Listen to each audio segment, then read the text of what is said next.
Good afternoon, ladies and gentlemen. Welcome to Economic Outlook 2022.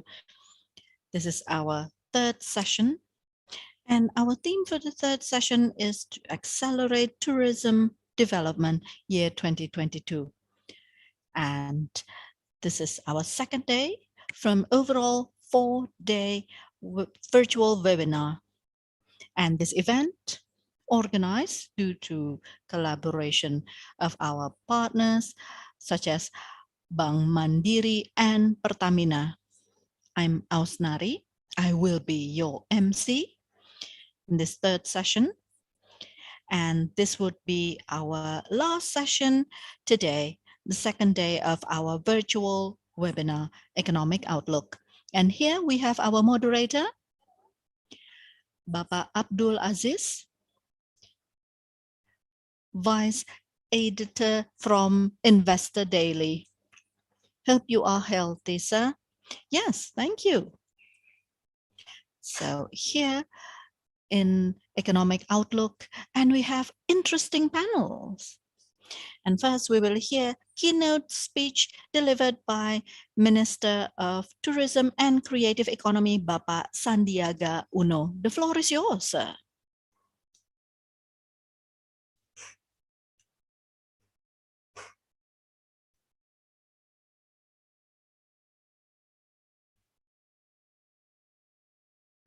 Bismillahirrahmanirrahim. Assalamualaikum. God's blessing be upon us all. Om Swastiastu, Om Namo Buddhaya. Praise be to God that we are here in good health and we are here to attend this important virtual webinar by still upholding strict health protocol. I give high appreciation to BeritaSatu Media Holding for inviting me to participate in this important virtual webinar. And ladies and gentlemen, as you know, for almost 2 years, we are still struggling to cope with COVID-19 pandemic, and it affects all layers of society, including tourism sector and creative economy. Now here, we are struggling with this pandemic, and as you know, we have experiencing a decrease of tourism, both global, foreign tourists and national tourists, domestic tourists, and there is a reduce of incoming tourism, and it also interferes with the hotel and restaurant, and also a lot of people lost their jobs. But at the same time, we remain optimistic because there are 34 million people depending on the tourism sector. And we believe that we could survive and thrive this pandemic. And I always remind everybody that we must apply 3 main strategies. First, innovation, adaptation, and collaboration. And we must formulate our strategy and approaches ahead. Here, our ministry actively participating in our approaches and release various policies. So it is well targeted. And we started doing this since the pandemic started and right down to the recovery period. And here we still uphold strict health protocol, and we facilitate all layers through upscaling and rescaling. And currently, we're still actively contributing towards vaccination program all across Indonesia. And due to this intensive collaboration, we could see a reduced infection rate. And at the end of this year, we also received another good news that the infection rate of COVID-19 has reduced significantly. And this resulted in a several relaxation policy or leniency policy. So several tourism destinations are operating again because they are in the green zone, and we see an increased number of domestic tourists. And we will also have international motorbike race in Mandalika racetrack. And this also contribute towards the tourism. And I remain optimistic next year. And we plan to open several borders like in Bali and Riau as the entry point for foreign tourists. And we will do that gradually. Even though we have not seen positive trend, but this will become a new boost of energy, and this could become incentive towards the revival of the tourism industry. And we must also anticipate and beware of the third wave of COVID-19 pandemic as we've seen in other countries. So therefore, I encourage you to encourage collaboration by moving quickly and also to use all online and digital opportunities so that we could assist our colleagues and open more job employment. We could thrive and we could win in overcoming COVID-19 pandemic. We can do it together. That is all from my side. God's blessings be upon us all. Om Santi Santi. Om.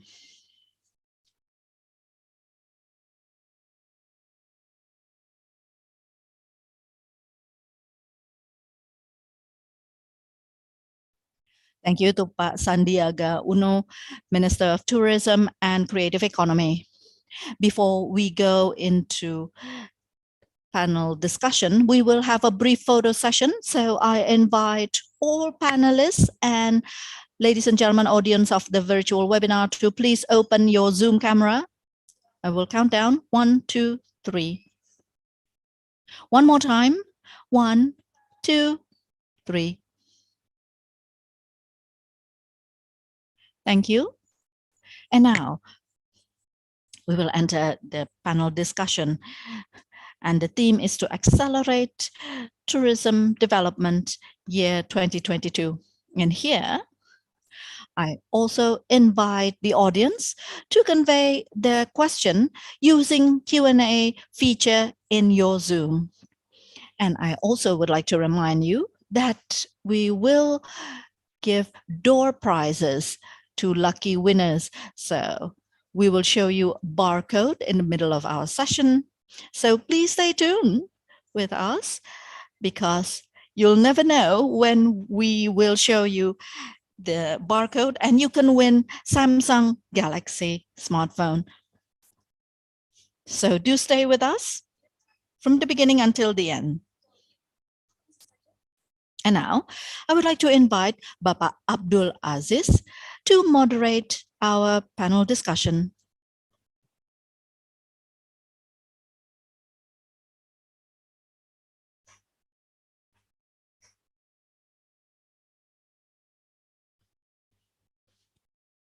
Ladies and gentlemen, audience of Economic Outlook 2022, we are very fortunate that we have 5 resource people. They are expert in their field. And I would like to humbly invite first Bapak Budianto Tirtawisata, Managing Director of PT Panorama Setra Wisata. Good afternoon, Pak Budianto. And then I would like to invite Ibu Shana Fatina, Managing Director of Labuan Bajo Flores Tourism Authority Board. Good afternoon, Madam. And next, I would like to invite Bapak Peter Van Zyl, President Director of PT Asuransi Allianz Utama Indonesia. And next, I invite Bapak George Hendrata, CEO of PT Global Ticket Network or ticket.com. Good afternoon, sir. And then we have Bapak Trisnadi Yulrisman, Financial and Operational Director of PT Sarana Multigria Finansial SMF. Good afternoon, sir. And now we will start with Bapak Budianto Tirta Wisata, Managing Director of PT Panorama Sentra Wisata. So when we talk about tourism, as you know, that we need to remain optimistic regarding our economic outlook, including tourism sector. Now, we want to know your views. Is it true that in your view, the tourism sector will revive and thrive?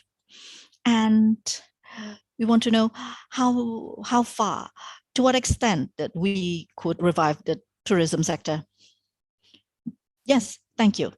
Now, the minister mentioned that the storm will subside eventually. Now, I would like to show 5 or 6 slides, and I would like to share my screen. Next, please.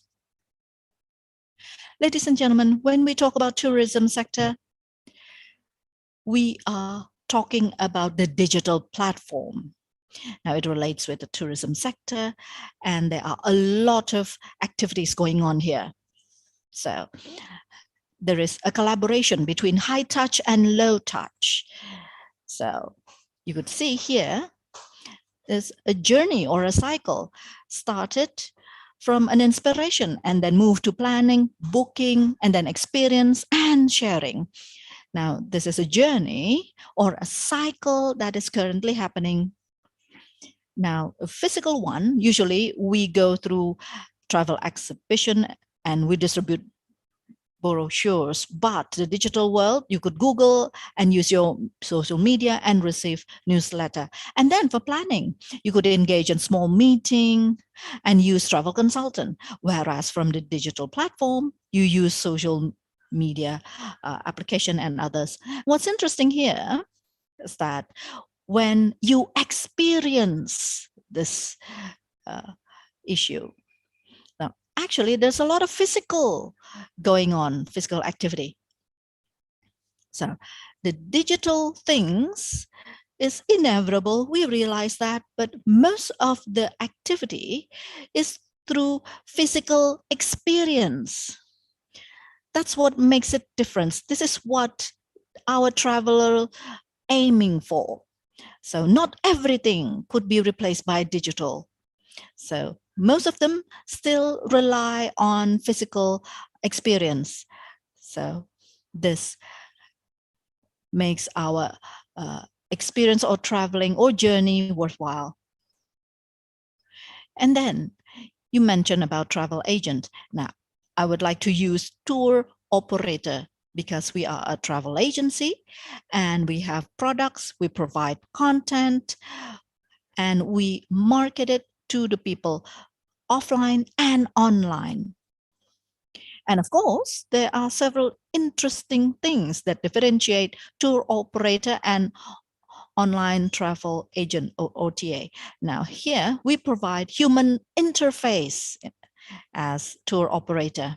And then we have capability to arrange complex itinerary, even though we have limited working hours, whereas an online platform or OTA, they provide fast and instant information, but in terms of capability, they only provide simple itinerary or simple trips. Now, these are distinct differences between conventional tour operator and online travel agent.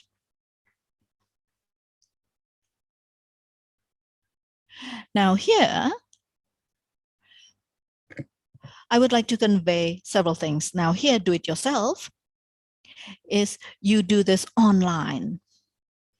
Now, we could definitely apply this and then do it for me. You need conventional tour operator or conventional tour operator, travel agent.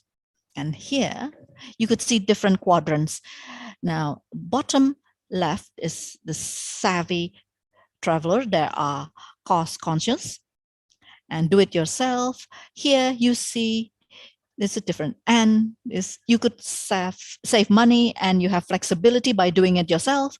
And then if you move to the right side, do it for me. Now, we need assistance from travel consultant, but we want to save money. So the important thing to do here is we purchase and arrange the package or tour package. And that is what we do in Panorama. And then moving on to upward, left side, so luxury traveler. So they have more options to do it themselves. But the destination, they pick the destination, they decide. And most of this category are usually at middle class, and the market share is quite huge. And then moving to the right, upwards, do it for me. Now, this is a luxury traveler still, and they want to enjoy their travel, their journey. So they need travel consultant to assist them with their journey, their itinerary, and they spend money and they expect excellent and optimum service in return. And then in Panorama, here we have two circles. The middle circle is the market, and the outer circle are the products that we have. We have destination management, inbound, we have MG Bed Bank, hotel aggregator, we have logistic services, we have event and exhibition, we have corporate incentive tours, we have leisure management, intercity shuttle, panorama experience, many more. So we have vertical integrated solution for our customers. And then, what do we need to anticipate next year? So when we're about to enter year 2022, during this pandemic, we are doing a lot of tidy up, including in the digital world. So the middle circle are instruments that we use and we built to make it easier for us to interact with customers. So here we use digital platform, we use apps, and we collaborate between our business partners. So here we work together with partners still in the tourism sector, because during the pandemic, there are many of our partners who have to quit their job, lose their job. And we invite them to collaborate with us. We engage in partnership. And we have more than 300 business partners where they could promote and have this profit sharing with us. We provide co-working space and we provide facility for them so they could still engage in working environment and they could go into specific markets. And we also receive enormous support from our customer. We maintain our good relations, especially during the pandemic. And here we are starting to revive, to engage in more activity, and we experiencing pent-up demand from our customers to commute and to travel again. And those are several activities that we're doing to assist our customers. And we believe that next year, year 2022, we will enter a more recovery period. I guess that is all from my side. And I believe we could engage further in Q&A session. Yes, thank you, Pak Budianto. And now, I would like to invite Ibu Sana Fatina, the Managing Director from Labuan Bajo Flores Tourism Destination. And I've been there once, and we want to return there because the scenery is just remarkable. And I bet that everyone who visited Labuan Bajo would like to return there again. And we want to ask, what the tourism authority in Labuan Bajo is doing, especially during this COVID-19 pandemic. And what are the efforts that you will take and the current condition.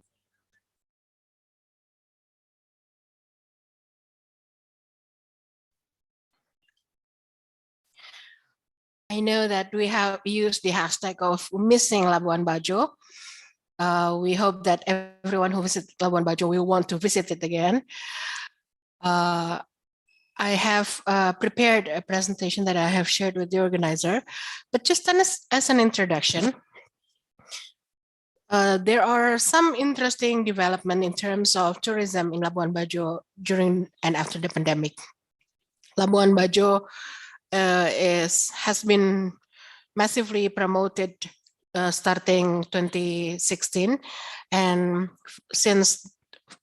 from 2016 to 2019 there has been a massive growth in foreign tourists coming to Labuan Bajo. And after the pandemic, it is interesting to note that when there is a drop in the number of overseas for foreign tourists, we receive more domestic tourists, with around 51,000 tourists coming to Labuan Bajo in this year, last year, and around 40,000 as of today, this year alone.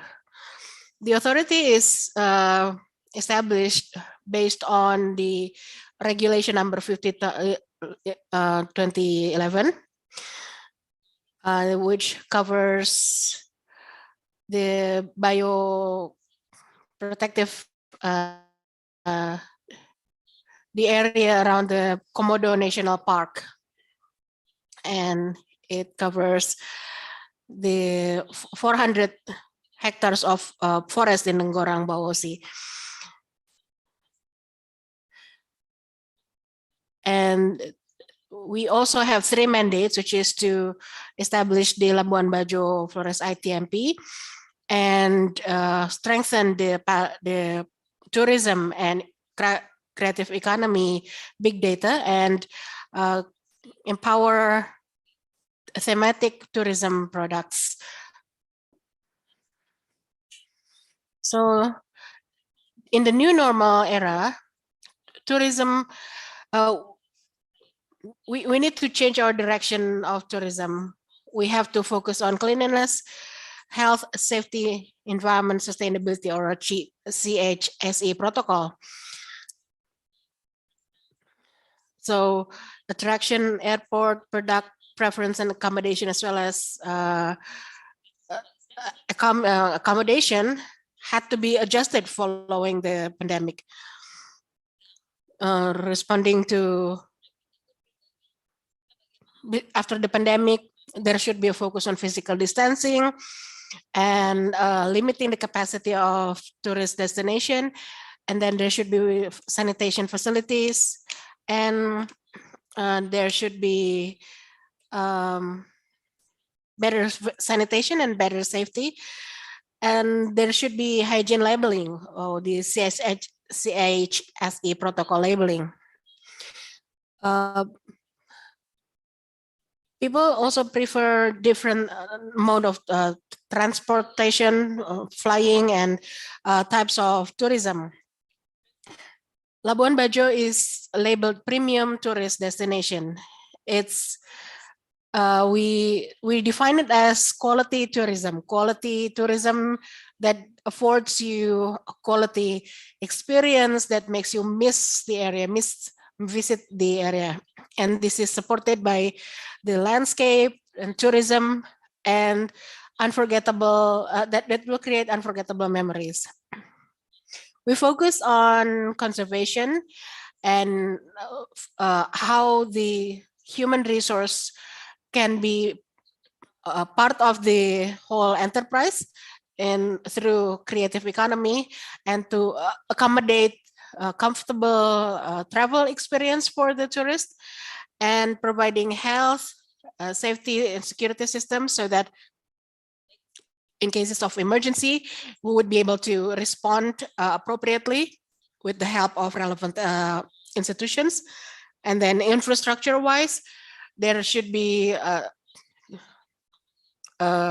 adequate port and roads and other modes of transportation.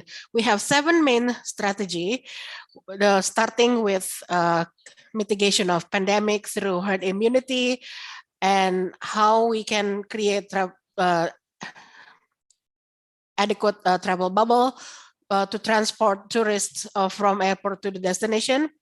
And we want to promote assets of Labuan Bajo, which includes the Komodo biosphere and others. We've also been asked to be host of the ASEAN Summit and the G20 meeting. So this will require further capacity building. And we also need to rebrand the Labuan Bajo tourist packages and support it with inter-island transportation and making sure that the hotels and other accommodation are prepared. And we also need to build on the local human resources to support this. We have received full support of central government, and by the end of 2021, we hope to be able to show the world the new face of Labuan Bajo. In future, to visit Labuan Bajo, people need to go through Jakarta and Bali. And this had helped us in terms of health protocols. But with the many, as this is an international tourist destination, we are preparing a travel bubble to make sure that people coming to the airport will have to go through thermoscanner, and they have to go through document check using QR code through immigration as well. And we have to make sure that they are in a safe bubble going to the tourist destination and back. For Labuan Bajo Road to G20, as we offer it as one of MICE destinations, we provide various resorts, 3-star resorts and 3 to 4-star hotels. We also offered various types of meeting venues with full board meetings, but there are also options for meeting by the beach to give the people an experience of having their meeting on the beach, on a boat, and maybe even meeting and conferences in certain destinations like Batu Cermin and other destination. Labuan Bajo has received 11 hotels and homestays had received CHSE certificates. And there are also other tourist destinations and resorts that had received the CHSE certificate. We continue to promote Labuan Bajo as a green zone destination. And it is hoped that it has successfully raised the number of tourists by 38%. So people go to Labuan Bajo to have a work meeting while having a holiday. So we try to also to introduce other assets of Labuan Bajo, not only Komodo, but also the singing communities, performing communities, and other creative industry communities. We also work with international media to give the travel bubble deals with Labuan Bajo. And we target, first of all, the countries that have to travel a short while to go to Labuan Bajo. And we noticed that they show a high level of interest in Labuan Bajo. We have to make sure the Labuan Bajo is free of COVID. So we encourage the population of Labuan Bajo to get 100% vaccinated. And with the collaboration of the Ministry of Health, the local government, and the Ministry of Tourism and Creative Economy, we have managed to reach 33% of vaccination. We we not only focus on VIP groups, so we focus also on MICE, conferences, and others. These are some of the opportunities that we are trying to explore, and so that we can promote not only Komodo but also to go to other destinations like Kalimutu and Bima and other, which are prepared with thematic tourist destinations to receive tourists from various parts of the world. Thank you, Ibu Sarah. So I have so many questions to ask, but Alice also said, she said that she had visited Labuan Bajo and Wairebo as well, and she was equally impressed. I've been there. It's a very beautiful place. Mr. Sandiagono said that there should be innovation, adaptation, and collaboration, and it's apparent from Ibu Shana's presentation that there had been some adaptation to the new situation that is brought on by the pandemic. But next, we're going to listen to innovation, adaptation, and collaboration that will be shared by Mr. Trisnadio Risman, Director of Finance and Operation from PT Sarana Multigria Financial or SMF. The floor is yours, sir. Thank you. Allow me to present my slides. But first of all, I would like to say that PT Sarana Multigria Financial is a state-owned enterprise owned 100% by the state, supervised by the Ministry of Finance. And Sarana Multigria Financial is a financing and housing company focusing on housing loan through the banking sector and other financial institutions. So that's the introduction. So what is the connection now between SMF and tourism? So let's just try to connect the dots. So we are talking about financing sustainable tourist destination, or specifically financing of homestays in tourist villages that have been turned into tourist destinations. So it is hoped that the public living in the areas that have become tourist destination can participate. They can take part in the tourism activities so that they become hosts in their own home. As I have already told you, this is the profile of my company. Our activity is to issue bonds and securities to finance house. We issue bonds and Sharia bonds, and we have an indirect business model that relates to the that provides advice and education to the public. Some of the initiative that we have taken part in is in providing housing loan for 20 years with 5% interest rates, with the housing loan value of 175 million rupiah. And we also provide assistance to homestays in tourist destination areas, and we also assisted in helping transform slum areas. Some of our partners are general banks and then regional banks and Sharia bank, as well as financing companies or financing institutions.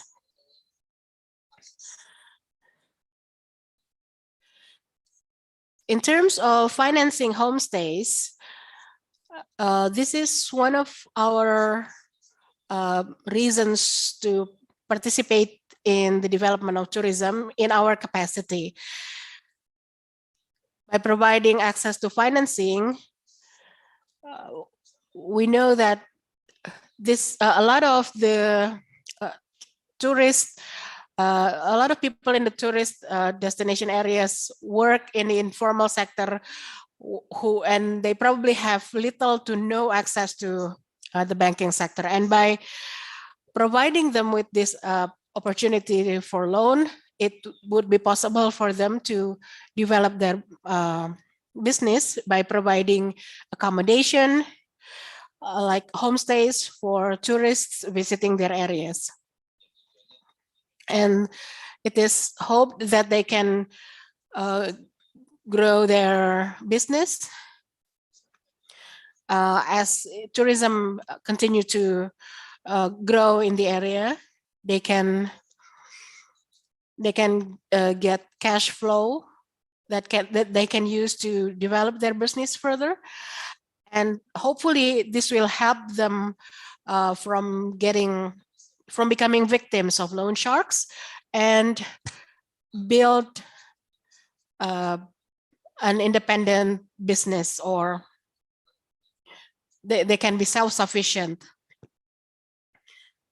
So we need to convince them that applying for a loan is not bad, so long as it can be turned into something productive that will lead to more profit and added value. So what sort of scheme are we using in financing homestays? Next page, please. So we support homestays in tourist villages by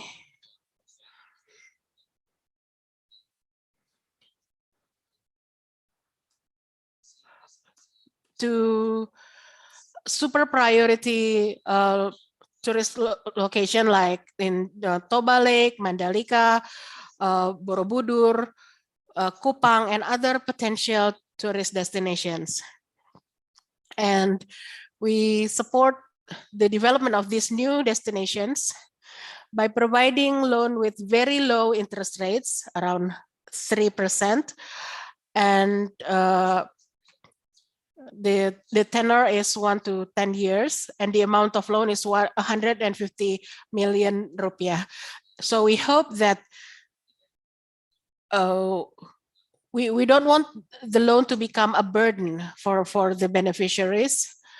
We hope that those who work in tourism in these tourist villages should be able to measure themselves on how they are able to pay back the loan.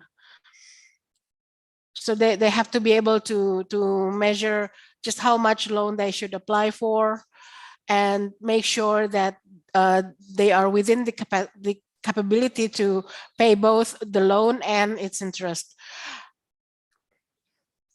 So we never connect directly to the public, to the community themselves, but we work with the village-owned enterprises, because they basically reflect the activities of the villages and are supported by the village administrations. And we believe that homestays in tourist villages is very much community driven, and every tourist village have groups called Pokdarwis, tourism aware groups that provides tourist services, tourism related services. So in this case, homestay owners or candidate beneficiaries should be recommended by their Pokdarwis, and this is then submitted to the state, to the village-owned business, and then we give them the training to enable them to analyze their situation so that they can apply for a loan to SMS. Then we can validate it, and then we transfer the funding. And to make sure that it's comfortable, convenient, and for them. So that the disbursement of the funding will not take too much time. We make them an account that is put in, and the money will be put into that account. The money will not be sent to the village-owned enterprise, and this is a joint account that can be monitored by the state, by the village-owned enterprise. So so the function of the village-owned enterprise is to monitor the loan, monitor the activity, monitor how the money is used, and monitor the payment of the loan. And this will continue. During the pandemic, we noticed that there is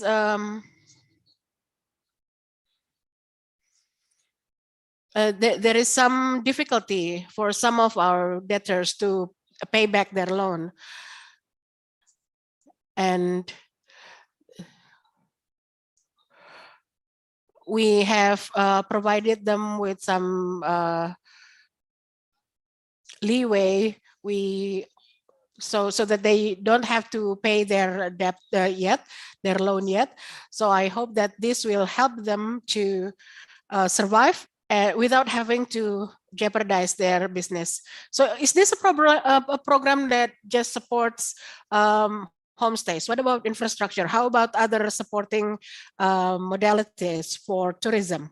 But we also have another model for financing their necessities. So homestays should be furnished, of course, those that furnishings that are necessary for hospitality industry. So as the minister said, and with the help of relevant institutions, in this case, the Ministry of Tourism and Creative Economy, we also work with other agencies to provide supporting facilities for the tourist areas. And if that's not adequate, we also provide another mode for financing these necessities in the form of partnership with basically the same interest rate as the one that we gave for the homestay financing scheme. Next slide is on the process that we have gone through. In 2018, before the start of the pandemic, homestay, there is no structured financing scheme for homestays. No one has the philosophy of supporting micro enterprises that in the tourism industry.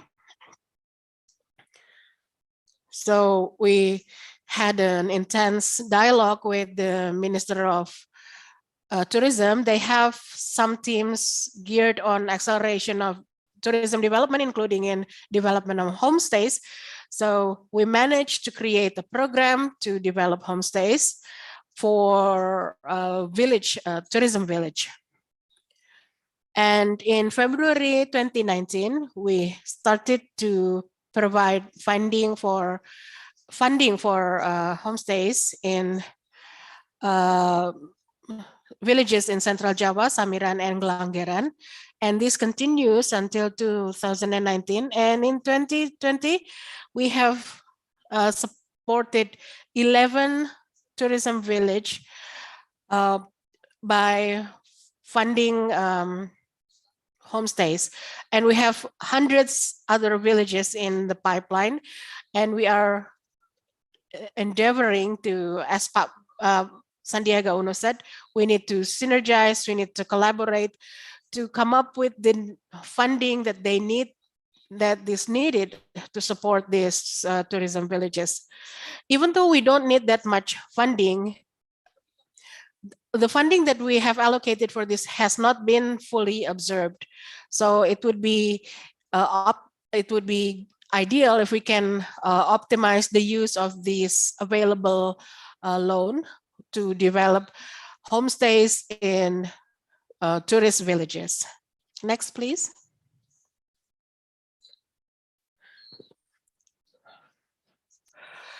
The collaboration not only takes the form of partnership, but we continue to upgrade our agreement with the Ministry of Tourism and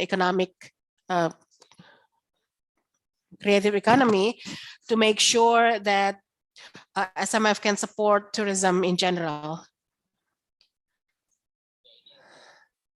These are some of the programs that we have supported. The loan ceiling for every village depends on the activity and their needs. Our ceiling ranges from 350 million per village to up to 2.6 billion for other village. So to date, the ceiling is, we have a ceiling of 11 billion, and we continue to make sure that this fund can be disbursed to those working in tourist villages.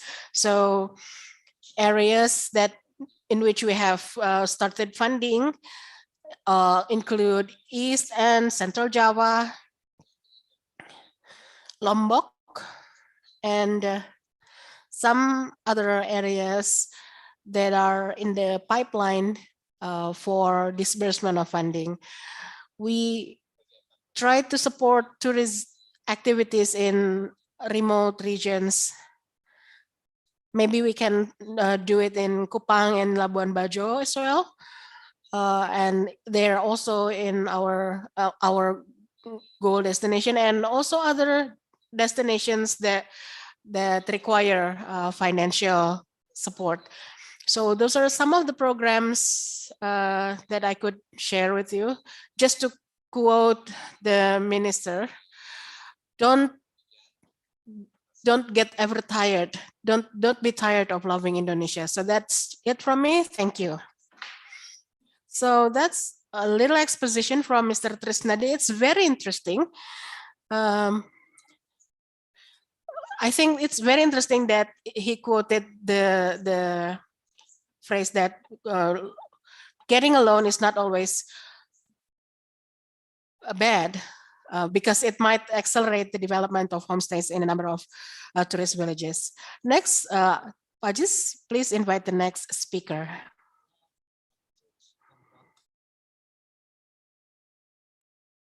I would like to invite Pak George Hendrata, CEO of PT Global Ticket Network, or ticket.com.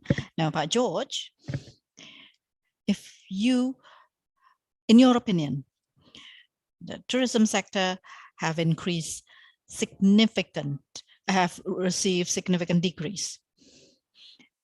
And if I'm not mistaken, a 90% decrease.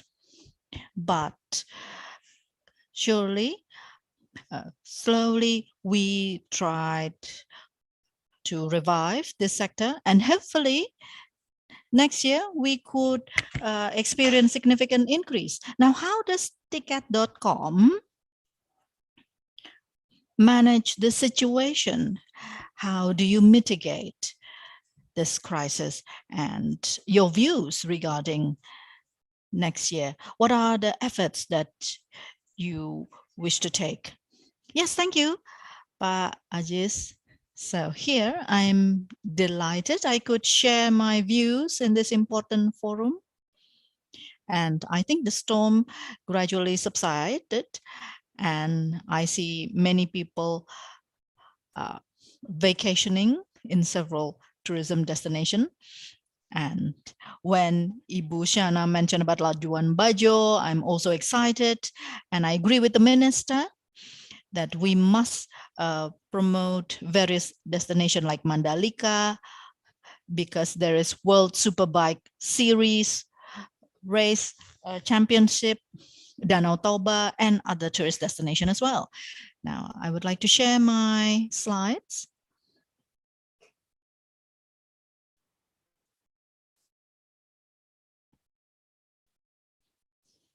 So the way we see in online travel, for Southeast Asia, the market is huge. And this is new information released by Google and Temasek. And I covered the whole Southeast Asia. And Indonesia is the biggest country in Southeast Asia region. And we have outside impact. We see in year 2021, the e-commerce is 120 billion, but if we see in transport and food, online travel, and online media, we see that the contribution is quite huge as well. So if we calculate this by year 2025, we could receive like 300 billion. And later on, we could experience, or we could receive 1 trillion. And here, this is a good prospect. And Indonesia has huge potential in this sector.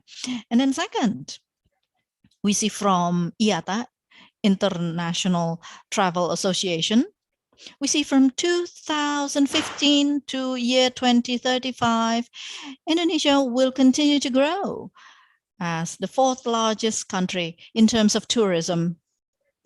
Now, this is super encouraging for me, and we must be ready to welcome this. And as you know, that with many foreign tourists coming in, it would be good for our economy. And here I give 2 thumbs up to our government, the Ministry of Transport, regional government, because they're able to manage the COVID-19 infection rate.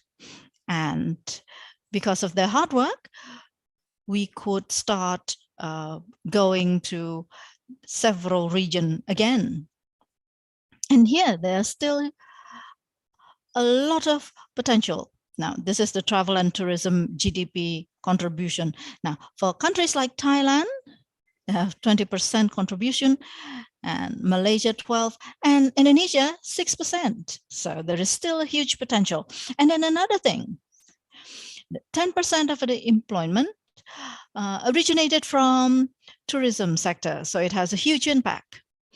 And if we could continue to grow in the tourism sector, we could provide many more job employment.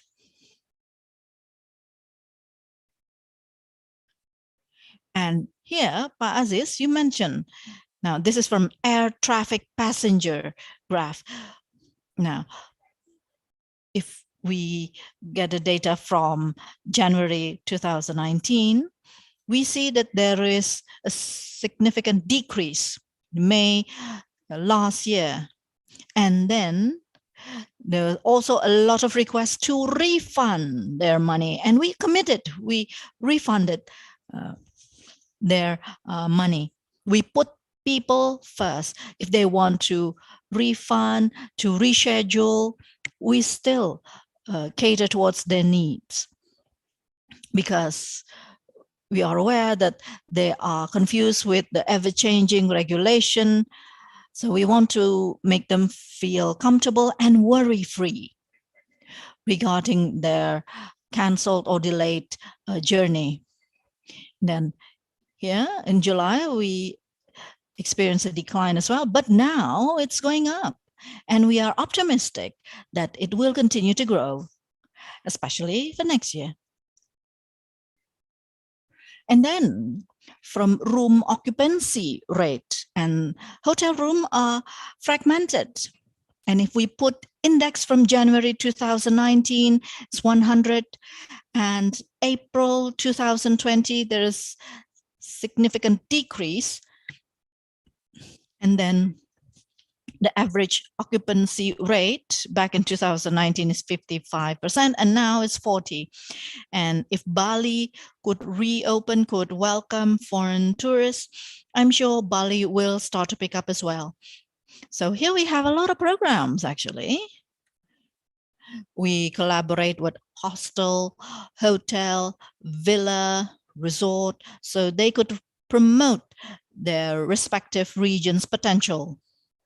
So if Lombok, Labuan Bajo, Jogja, Danau Toba, we encourage them to open up and market their region, because there's an increasing trend to go to those destinations from domestic tourists.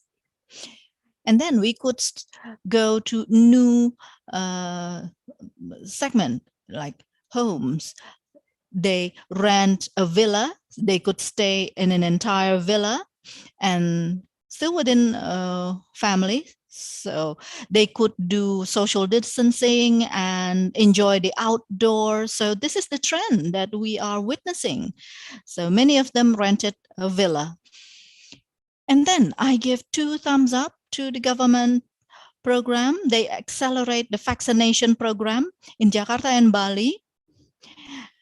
There is an increasing number of vaccination, and we believe that by the first quarter year 2022, all of the people in the tourist destination region will be completely vaccinated for the first jab. Now, this is for ticket.com. We have our vision and mission to become the most loved travel and lifestyle hub. So we support the tourism industry, the government. We assist people to search the tourist destination, to pay and enjoy their travel and search information. And we have connected with 90 plus domestic and international airlines. And we also have more than 175 partners, car rental availability. We collaborate with over 2.7 million hotels globally. So if you wish to travel, we have cabin fever. We are here to provide the utmost services to you. I guess that is all. Thank you so much. Thank you, Pak George Hendrata, CEO of ticket.com. Yes, very interesting. We see the graphs from various airlines and hotel occupancy rate. It's truly good news. So it's truly promising. And also, the acceleration rate of vaccination program, it helps as well. Yes, definitely. It supports the tourism industry as well. English. I would like to invite Pak Peter Van Zyl, President Director of PT Asuransi Alliance Utama Indonesia.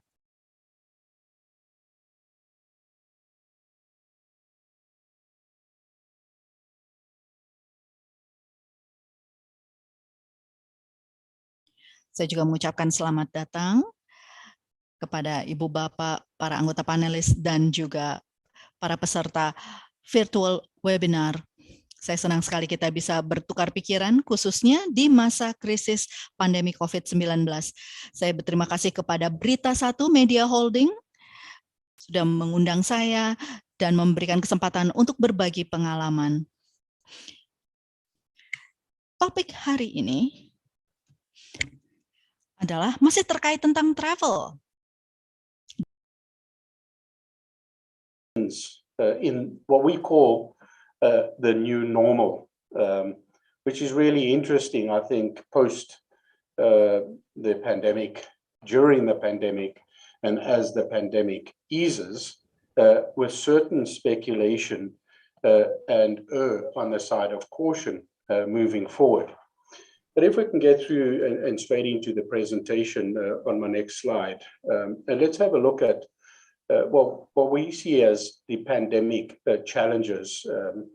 It certainly presents unique challenges for all industries, not just for the insurance industry, including the financial services. And this really created certain and unique challenges for us in the insurance industry.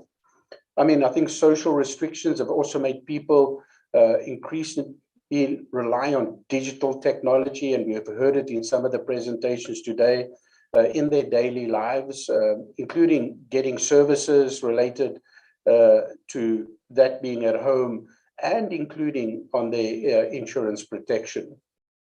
We also see that and seen that people also limit their spending to the basic needs and not those in luxury items or nice to have. However, the situation has certainly increased the public awareness on the importance of insurance. That's one of our DNA and one of our values, to ensure more people in Indonesia, and we will continually do that. So it's definitely created that awareness. I mean, I think as the pandemic situation is improving, we still err on the side of caution.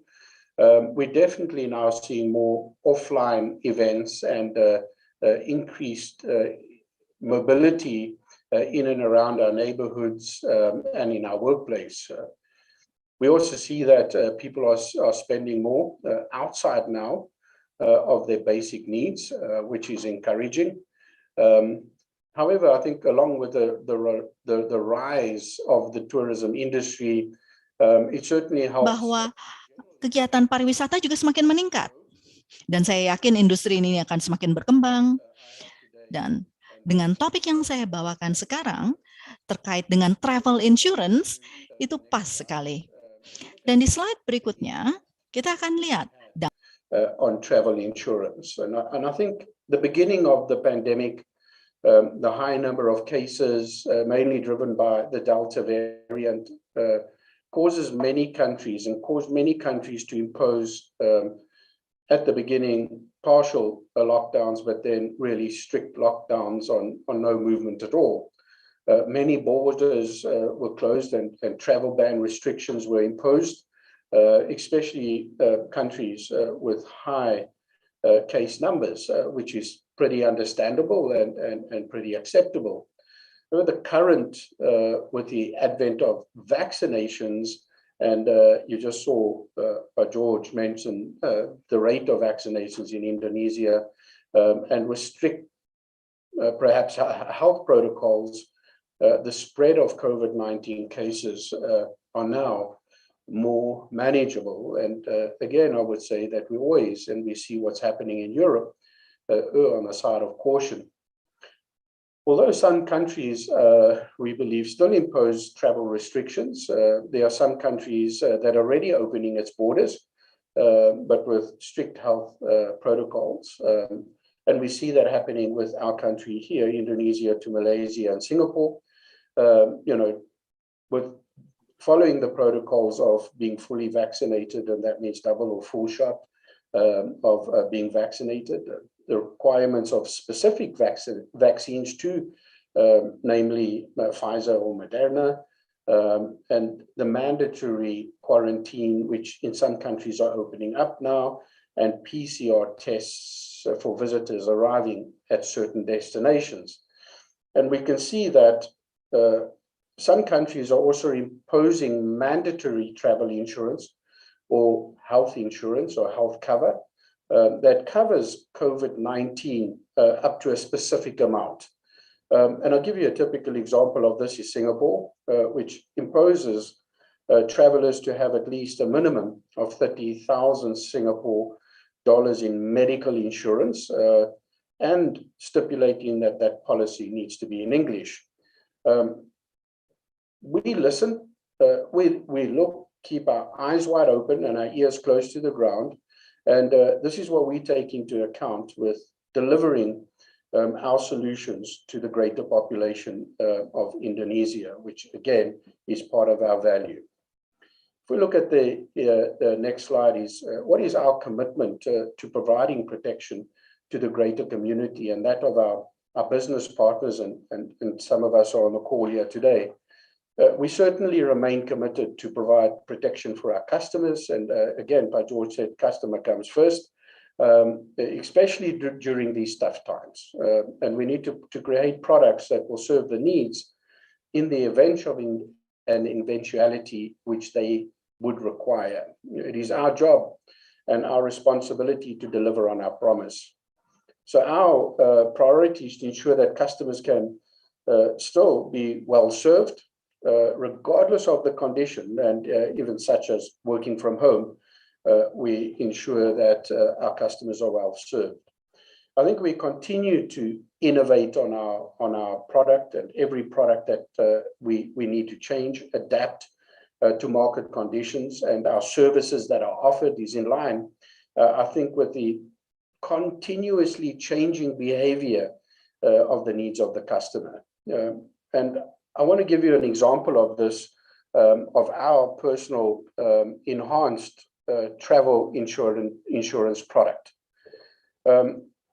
So adapting to the pandemic, we look at protecting during travel.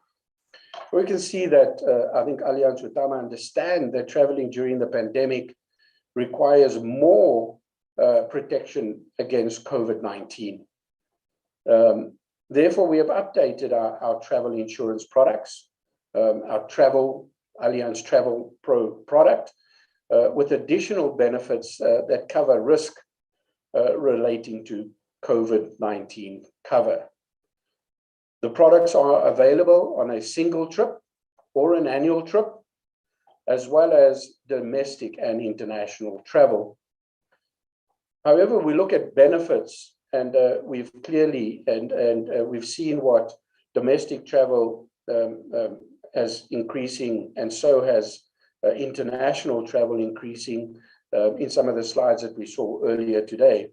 But the cover for international travel, where we started, and we'll progressively move to domestic travel in time to come, is some of the benefits that I'd like to articulate. You know, the cancellation or change of trip due to customers that are or have been affected by COVID-19 with certain limits that we apply. And if the customer is infected by COVID-19 during a trip abroad, we will provide medical expenses with certain limits, and those limits could go up to 1.5 billion. We also provide hospital cash benefits, and we provide that up to 60 days while in hospital, also to a maximum of 350,000 per day. During this time, obviously, we need to keep in constant communication with our families. So we provide the emergency telephone and internet costs with certain limits on a daily basis as well. And in the event that we require emergency evacuation and repatriation, we would provide that cover also with a limit of up to 1.5 billion. Additional benefits for quarantine, if the customer's traveled abroad and is infected with COVID-19, and this we will provide once we get confirmation that that customer has been or tested positive, also for a maximum of 14 days with certain limits, and in this instance, 1 million rupiah for 14 days. So early return, I think, from a trip that could be cut short, if the customer's family got infected and they need to head back home, we would also provide that cover for the customer. I think in a nutshell, part of our DNA is care, and part of our DNA is trust. And we have to deliver on our promise. And more importantly, we in insurance need to provide products that suit customers or constantly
And now I would like to go back to Pak Aziz. I believe that you have questions from the audience for our panelists. Yes, first question for Pak Budianto. You mentioned that you also engage in digital transformation. Now, when we talk about digitalization, especially in the tourism sector, now, most of the tourism sector, they are in remote area or in near isolated area because the travelers find it more interesting to visit those places. Now, how do you see this trend? And then there are a lot of tourist agents that they are getting ready to run to because they see that the market is becoming more and more excited, and people are they're no longer afraid to engage in traveling. So what do you think about this, sir? Thank you, Pak Aziz. Allow me to answer, but I would like to answer the second question first. It's true that in 2022, we see when we use the soccer terms. So in the past 1.5 years, we were in defensive position, and now we've seen light at the end of the tunnel. The pandemic is getting under control. The public is becoming more educated about the health protocols, and the public perception of the general economic condition is quite positive. So, and the data that we are getting from the number of flights, the number of people who travel, and other data that we observe all indicate that in 2022, we will see an improving, a positive trend, especially going into the second quarter next year. Even though we've seen the signs already this quarter. Panorama has a unique business model. We have inbound model, which is getting tourists to Indonesia. I think we are a seasoned player in terms of inbound tourism, but now with the drastically declining number of international tourists, we are hoping that with the loosening of borders, the opening of borders, and the relaxing of regulations, the number of international tourists will go back up. It might take time because people take time to go to Indonesia. They have to obtain a visa, they have to go through quarantine, and they have to be to get a permit from their own country to from their country to travel. And even though we see spiking number of cases in various countries, we are hopeful that this will get under control.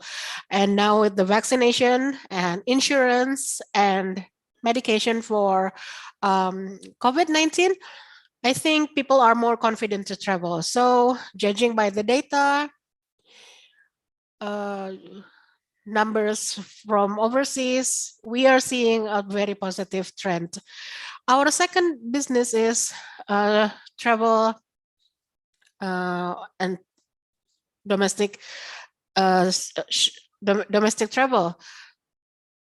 There is a huge demand to travel in Indonesia. With the loosening of the restrictions, the recent loosening of restrictions, there is a a spike in demand, something we call revenge tourism, because they haven't been able to go anywhere for the past 1.5 years. Now they are starting to travel.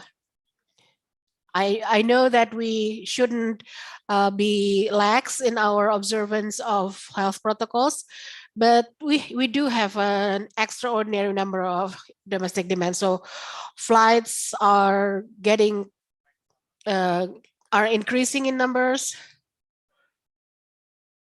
and tracing, tracking, and treatment are going well. We also have line of business and exhibition, and with the controlled pandemic, we might organize exhibition again.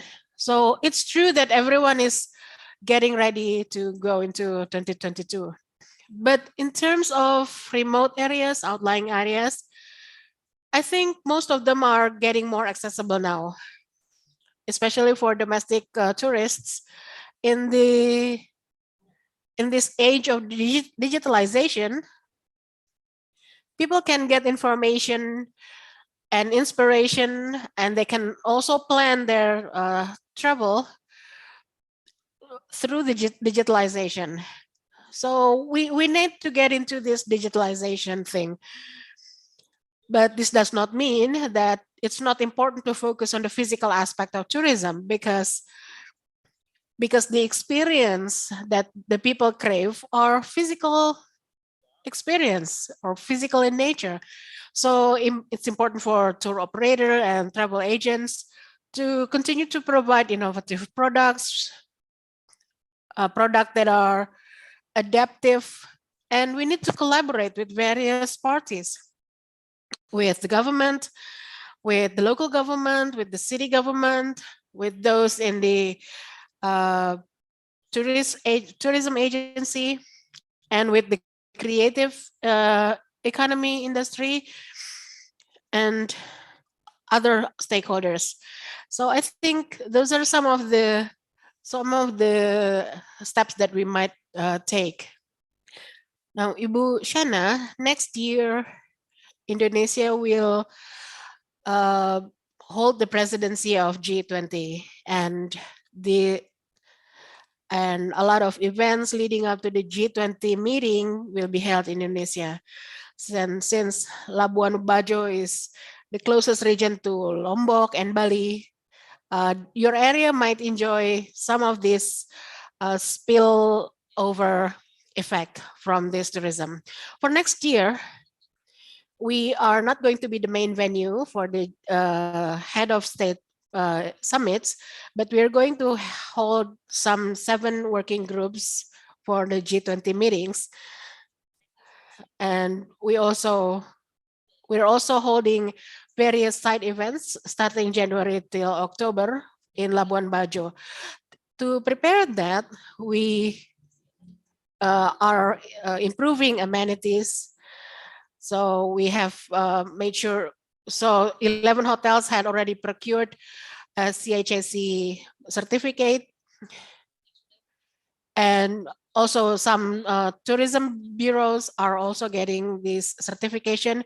We urge the local government to make sure that 100% of the population is vaccinated, not only for the tourist sakes, but for the people living in the area as well. So the infrastructure are completed in Batu Cermin, in the waterfront, in the Labuan Bajo waterfront, which is one of the biggest waterfronts in Southeast Asia, and Lok Buaya, Richa Island, and the pedestrian in Labuan Bajo are all prepared and ready for use. The Komodo airport will be prepared. It's now being constructed, and by March 2022, there will be a terminal that can be used as an international terminal anytime. And we also noticed that the container shipping port is now in operation. So along with the infrastructure sector, for example, the power company and the other companies are preparing to gear up Labuan Bajo as a green tourism destination. We are preparing various infrastructure facilities, but the most important thing, I think, are the events. So maybe Pak George and I can do more events together to promote Labuan Bajo, to promote not only its nature, its scenes, its scenic views, but also its culture and its other its creative industry. Pak Trisnadi, I think it's very interesting what you told us about the homestay funding. Let's say one of our viewers have plans to turn their village into a tourist destination or go into homestay business. So could you tell us what are the requirements to apply for a loan to develop a tourist village or a homestay? So of course there should be some tourist activities in the village. If there is no tourist activities yet, we can look into what sort of tourist destination they have in the area on site. So that's the most important capital. Maybe they have some natural, attractive natural location, because Indonesia is famous for its cultural and natural beauty. So maybe those could serve as a capital. And once they are, they could show us that, and we can assess it. We can come there and assess it, and we can talk to those who run the tourist activities in the area. We can talk with the head of the village. We can talk the village administrators, and we have been facilitated by our synergy with relevant ministries, including the Ministry of Tourism and Creative Economy. We hold a very comprehensive data because the Ministry of Tourism and Creative Economy had listed which tourist villages have the potentials and interest in developing tourism in their area with homestays. So we have the market already. So what we have to do is to communicate with them, to find out what they need, and I don't think that this is going to be difficult. But the unique thing about this model is because these villages are, most of the villages we work with are in the districts in Kabupaten. And when we talk, but there are also some sites in cities, in municipalities, and something that we refer to as kampung in the cities. So we also have schemes that we have developed to work with village-owned enterprise. Maybe they have, but in the cities, they might have cooperatives that we can empower, and we with whom we can work together. But the most important thing is there are resources, there are potentials there that are supported by the government, the municipal government or the district government. Maybe the government have regional owned enterprise that we can link with as an intermediary to channel the funding for these kampungs in the municipality. Our funding comes from the social responsibility funding from companies. So that's the reason why we can offer a very low interest rate. So we need to assess their capacity. Maybe they really need to develop these facilities, their facilities at a very low rate. So we can help them to facilitate, can help them get the facilities that they need using the fundings that we have. So I think in principle, it's not very difficult. They can contact us. They can contact us at SMF. We have a special unit dedicated to facilitating this program, to survey the area, to do the capacity building training, and to coordinate with relevant institutions. Thank you, Pak Trisnadi. Next, I'd like to ask Pak George Hendrata. When we talk about supply, Pak Budianto said that there's revenge tourism when people flock to tourist destinations because they've been jailed for 2 years. So once the economy recovered and the quarantine are lifted, everyone's traveling again. So we want to make sure that with the such high demand, the supply is available. What do you how would ticket.com respond to this? We want to make sure that everyone who wants to travel can travel. So we are an online travel agent. So we're basically a broker between the provider and the consumer. So what we can help is we work with the suppliers. We gave them projections based on the sales data that we have so that we can prepare their capacity to respond to the data. Hotels are basically prepared because in the regions, their occupancy rate is usually low. So we try to come up with programs to make sure that people visit new areas like Mandalika, Likupang, and other areas. And I think this has been going well. And we also work with through promotion to make sure that most of to increase the utilities of air flights, and hopefully by the increasing number with increasing the number of tourists in Indonesia, the air companies are prepared to respond to them, and they can grow along with the increasing number of tourists. I am hoping that the recovery will be sooner than Q2 of 2022, just judging by what is happening in Q4 2021.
I'm going to read some of the questions that our participants had read, that had been submitted by our participants.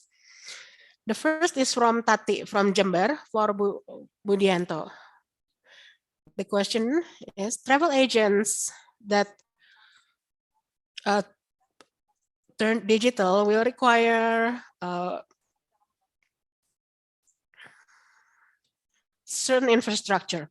What certain infrastructure is necessary to shift to the digital platform, and what sort of budget is necessary for that kind of transformation? Thank you for the question, Tate. So the digitalization is inevitable, and it takes many forms.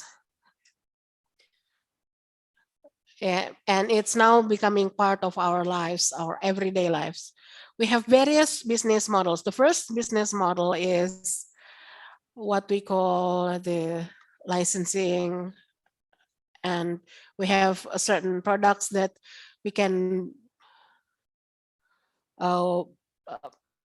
operate with our business partners. We sell these products and distribute these through our partners. And these products are equipped with a digital platform and aligned with our digital facilities. And another program that we just recently, just a couple of weeks ago, launched is a collaboration among individual tourism operators who work with us with Panorama. So we create a program, a partnership program, an entrepreneurial tourism program, where we work with these individual tourist operators, and then we split the profit, so they don't have to, let's say, spend any cost or investment. They basically don't have to pay for anything. So we provide them with the space, we provide them with facilities, and we work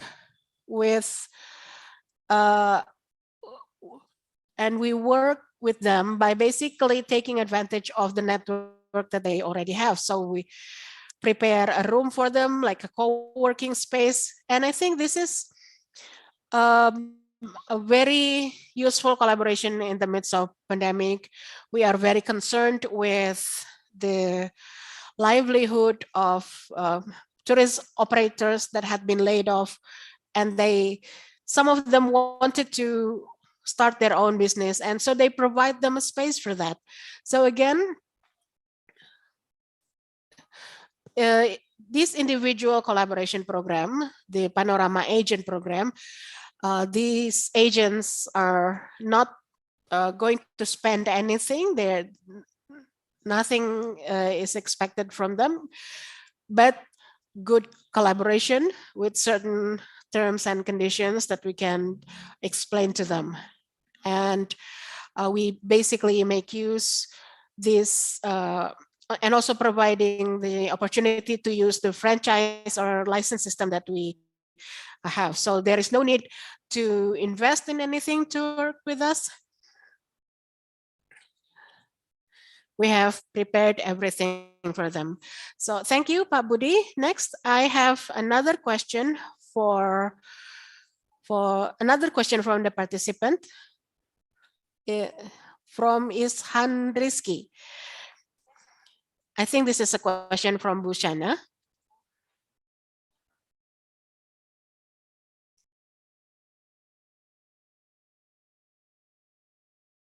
Here, Ibu, there is a question for Ibu Shana. And here, if you plan to travel, there are a bit of complication. You have to go into quarantine, PCR, and other requirement when you about to travel. Now, is it possible for next year, all of this are waived? No need for quarantine and PCR. And here, because we have to be prepared for the new normal. And I believe that the government already put this procedure in place to ensure that we do not face the third or fourth wave of COVID-19 pandemic, and to ensure that all levels of society could engage in their activity in a safe manner, including travelers. So we have to pay attention towards the regulation. For example, as you know, at the end of the year, we need to be careful because the government will apply level 3 social restriction. Now, in Labuan Bajo, we want to accelerate the vaccination program. So here, the regional government and the Ministry of Health support us enormously. So we want to continue with this. And then second, we also keep a close monitor regarding the health protocol and the health condition of the people here. So it's not that when they arrive to Labuan Bajo, but since the beginning, we inform them, if you want to visit Labuan Bajo, then you must use the facility tour operator that have CHE certification. Even if they don't have the certification, you must self-declare that you are committed to follow the highest health protocol and CHE requirement. And then regarding medical treatment and medical facilities, we have laboratory managed by private sector and government sector, and we could accommodate PCR and antigen check. And for Labuan Bajo, because you could say that this is a good destination for travelers, especially for revenge tourism, as mentioned. So we believe that many tourists will visit Labuan Bajo, and we have visitor management in place. We have strict health monitoring, and we make all of our facilities ready to assist travelers. I see, Ibu Sana. So regarding the facilities in Labuan Bajo, I believe that many people would be enthusiastic and looking forward to visit Labuan Bajo. Well, that's good to hear. And another question for you, ma'am, still related with Labuan Bajo. Question from Andi Novian. How to optimize CHSE requirement apart from when you're in the airport and in hotel in Labuan Bajo?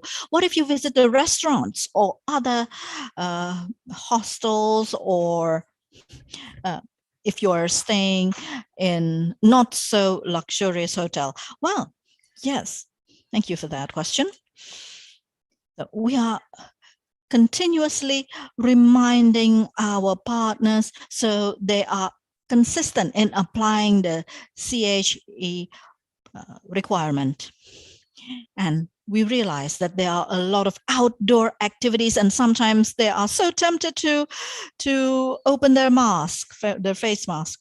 But we want to remind them, but only for several seconds, and then put them back on, because your health is a priority.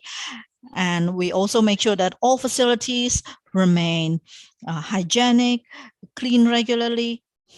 And it's not only during the pandemic, we want this to continue for the longer term so that the travelers are comfortable. So whether if you're staying in a homestay facility, in hotels, we want to make sure that it is upheld.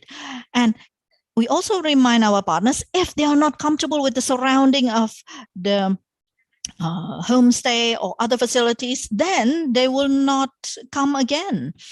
So that's why we realize that there is a culture shock experienced by the domestic people here in Labuan Bajo.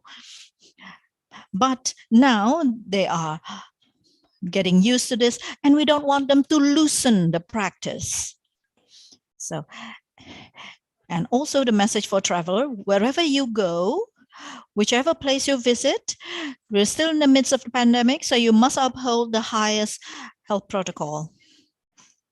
And here, Again, Labuan Bajo, it's difficult if we close our borders because we are one of the entry point to go to other destination in NTT. That's why accelerating the vaccination program is important for us. That is all. Right. Thank you. And this is the last question in English.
And then question for George and other panelists.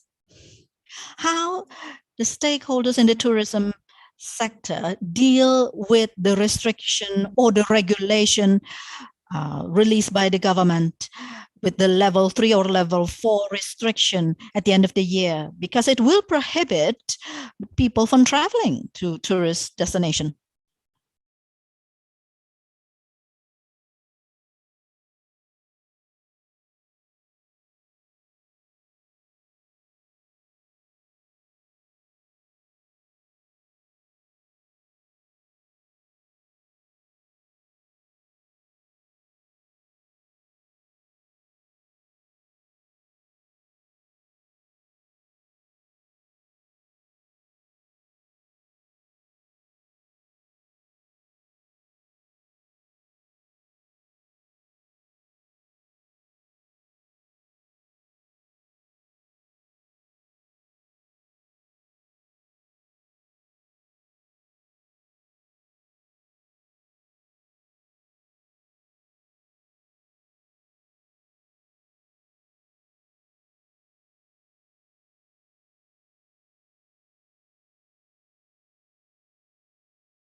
Thank you. And now I give the opportunity to Pak George to answer the same question. Thank you. So my answer is consistent with Pak Peter. We uphold and we adhere the regulation released by the government, and we're ready and we submit to the regulation, and we also socialize government regulation through the social app, including if the government says it is a must to get PCR testing antigen, we will socialize information, which point that is available for them to access that, and which tourist destination that comply with CHE requirement. And we could assist them if they wish to know further regarding this information, and if they require our assistance for booking and for other travel arrangement. And we realize at any time there could be update. So that's why we always ready to serve our customers, whether they want to refund, they want to reschedule the travel. Our call center hotline available to assist them. And we want our travelers to travel with the ultimate protection. They are safe, they are comfortable during the travel, and we want them to experience the good travel experience as well. Thank you. And now, Pak Budianto. Yes, thank you. I agree. What was mentioned earlier. Basically, government want safe and responsible travelers. And this year is different from last year. Last year, we will remember, at that time, it's still beginning of the pandemic, and there were very few vaccination available last year. So it's totally understandable when the government put restriction back in 17 or 18 December of last year. But this year, I think the condition significantly changed. The government has made an announcement earlier than before, and we could prepare. And anyone who plan to do traveling, they must adhere to the protocol. And I agree. We follow the government regulation in order to control the spread of COVID-19. And it's good that we could responsibly plan our travel arrangements. Thank you. And now, Ibu Shana. Yes. Well, we see the PPKM for this year is to limit the further COVID-19 infection. And we play our part here in Labuan Bajo. We want to coordinate and prepare the travelers and also our partners so that they are aware of this and they could keep a close monitor regarding any development. And this is a good message for future traveler. You are not restricted to travel. You could do your travel, your journey, but with the highest protocol, health protocol. And here, we are not trying to make large event, but we could make other attempts. We could organize other activities. And I know we are approaching Christmas, New Year holiday, but we need to make adjustment. Like Pak Budi mentioned, we have to learn that we have to live with COVID, but we must not let our guard down. And hopefully we could go through the end of the year safely and we could enter next year stronger than before. And the tourism sector could revive and thrive. And here, of course, we encourage all stakeholders to follow the government regulation. So as long as we work as a solid team, I'm sure that we could overcome this. Yes, thank you, Bushana. Because we're talking about the tourism sector, then all the interesting questions are being conveyed here. So that wraps up our Q&A. And now we give opportunity for each panelist to convey a closing statement, a 1 minute closing statement. So we start with Pak Krisnadi. Thank you. Well, from the previous remarks and explanation by other panelists, I agree. And we need a funding support that could be accessed by our stakeholders, especially homestay owners. And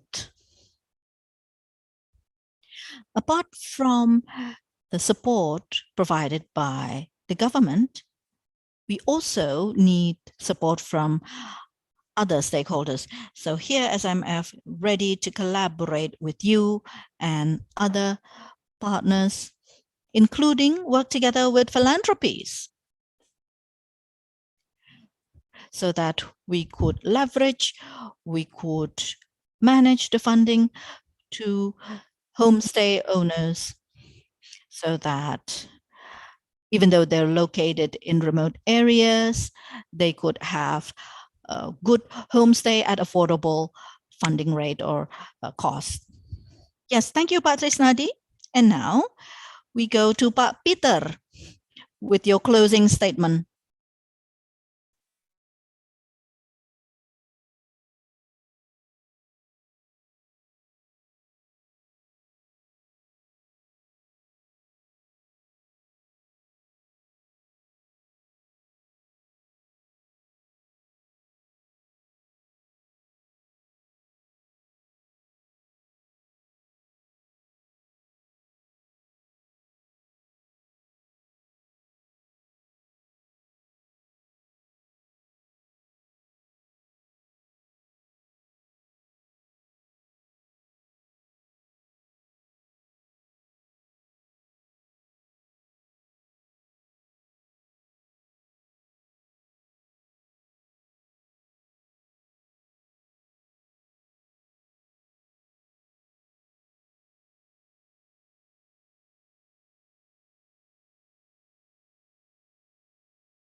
Thank you so much, Pak Peter. And now I invite Pak George Hendrata with your closing statement.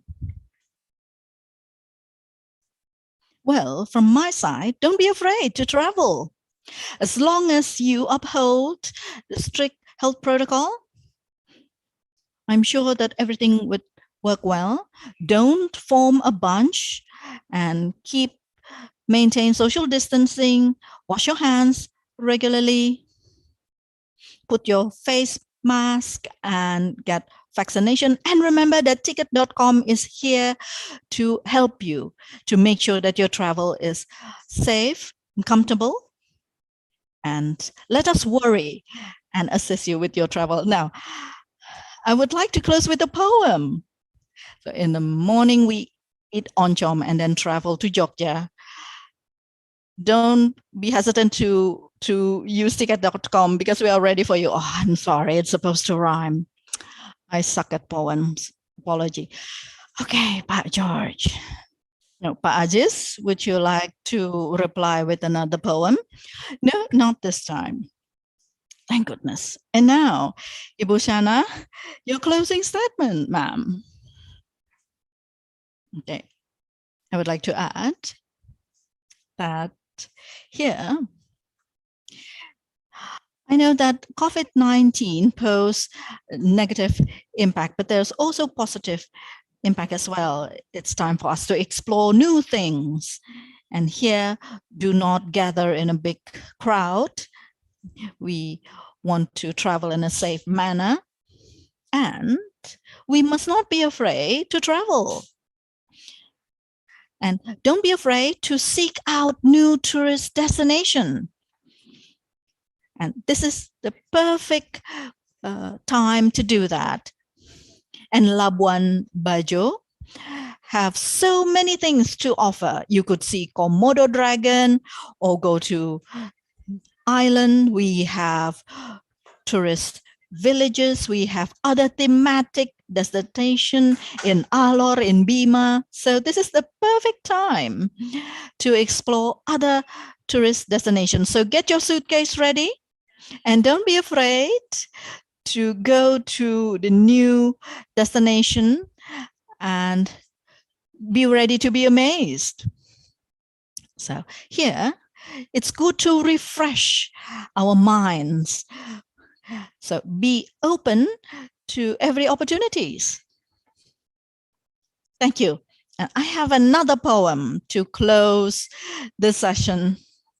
This is Tuesday, right? So Tuesday, we drink with an ice. We drink ice beverage. So let's not be hesitant to travel as long as we remember to uphold prokes. Wonderful. Apology again. It's supposed to rhyme. So I would like to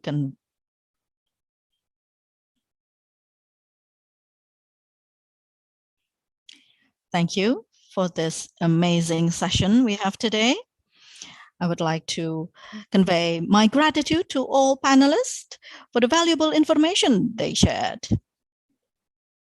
And now, Pak Aziz, this is the segment that we've all been waiting for, where we have valuable information concerning the economic outlook. But apart from the valuable information, we also have door prizes for our lucky winners. Now, here you will receive e-wallet worth 350,000 rupiah. Now, here are the lucky winners, 8 of them. Oh, no, 10.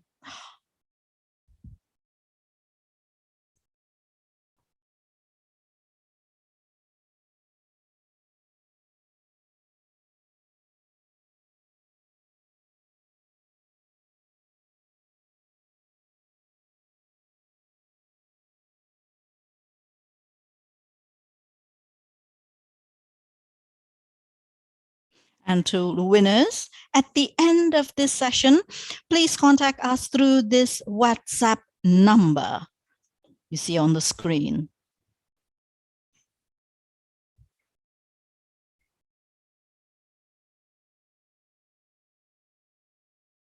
So please remember to contact us through this WhatsApp number to claim your prize. And now we will go into door prize. So we will have similar like a lottery. And the prize is e-wallet worth 500,000 for 3 lucky winners.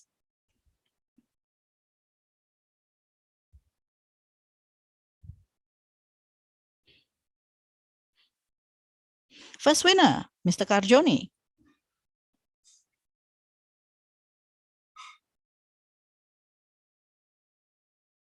Second winner, Christina Margareta.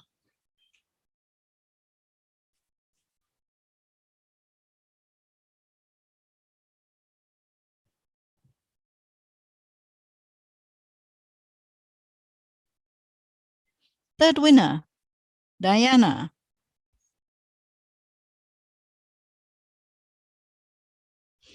And now we will have door prize, e-wallet worth 1 million rupiah.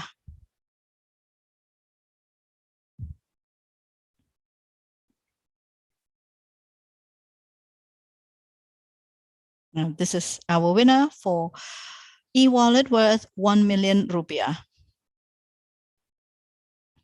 And for our winners, please contact us through the WhatsApp number.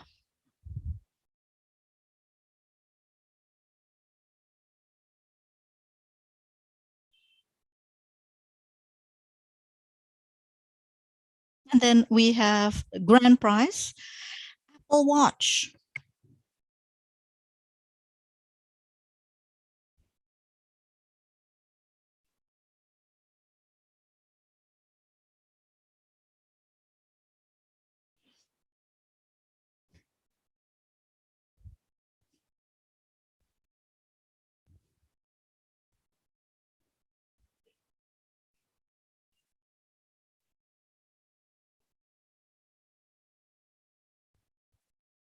And that's it for today, ladies and gentlemen.